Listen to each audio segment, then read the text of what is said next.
மார்கழி மாதம் தொடங்குவதற்கு முன்பே சென்னை உள்ளிட்ட பல்வேறு பகுதிகளில் அதிகாலை நேரத்தில் கடும் பனிமூட்டம் நிலவி வருகிறது. இதனால் வாகன ஓட்டிகள் நடைபயிற்சி மேற்கொள்வோர் கடும் சிரமத்திற்கு உள்ளாகியுள்ளனர். வங்கக்கடலில் உருவான காற்றழுத்த தாழ்வு மண்டலத்தால் கடந்த சில நாட்களுக்கு முன்பு பெய்த கனமழை முற்றிலுமாக ஓய்ந்துள்ளது. இந்நிலையில் சென்னை மற்றும் சுற்றியுள்ள பகுதிகளில் அதிகாலை நேரத்தில் பனிமூட்டம் நிலவி வருகிறது.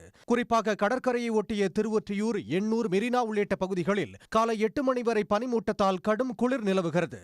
மார்கழி மாதம் தொடங்குவதற்கு முன்பே தொடங்கிவிட்ட பனிப்பொழிவால் மக்கள் சிரமத்திற்கு ஆளாகியுள்ளனர். நவம்பர் இறுதியிலேயே பனி ஆரம்பிச்சிருச்சு மழை விட்ட உடனே.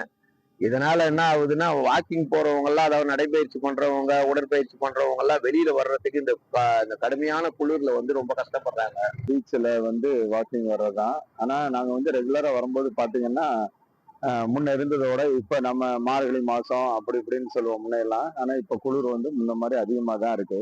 அதிக குளிர் நிலவி வருவதால் அதிகாலையில் வாகனம் ஓட்டி செல்வோர் அவதிக்குள்ளாகியுள்ளனர். ரொம்ப பனியா இருக்கு, எங்களால வண்டியை ஓட்ட முடியல. நாங்க ஹெல்மெட்டும் போட்டுட்டு தான் இருக்கோம்.